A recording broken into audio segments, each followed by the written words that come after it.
This is The Masque of the Red Death by Edgar Allan Poe for middle school. A terrible disease called the Red Death was spreading across the land. It struck quickly and painfully, causing fever, dizziness, and bleeding. Within minutes, people would collapse and die.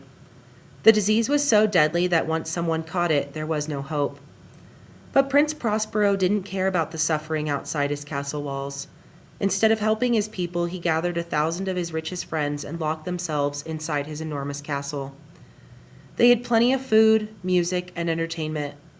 The outside world was filled with sickness and death, but inside they lived in comfort and luxury, ignoring what was happening beyond the gates.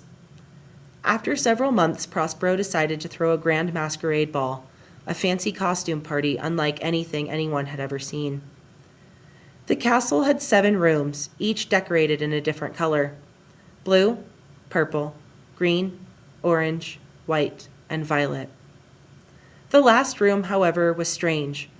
It was completely black, with deep red windows that made everything inside look eerie.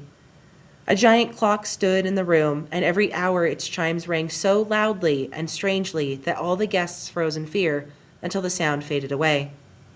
Then they laughed nervously and continued with their partying.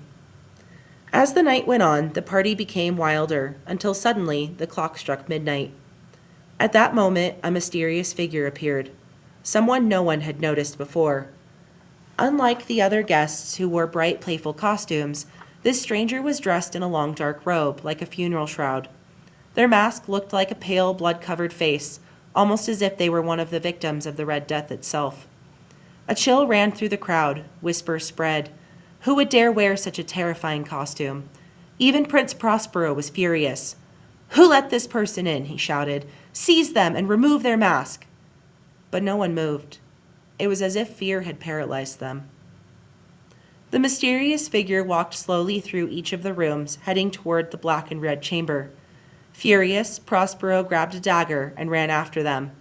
But as soon as he entered the dark room, he let out a horrible scream and fell dead to the floor. The guests rushed in, desperate to unmask the intruder. But when they grabbed the costume, they found that it was empty. There was no person inside. One by one, the guests began to collapse. The Red Death had entered the castle, and no one could escape.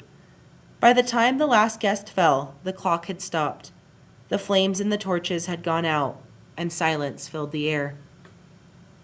Darkness and death had taken over, and in the end, the Red Death ruled alone.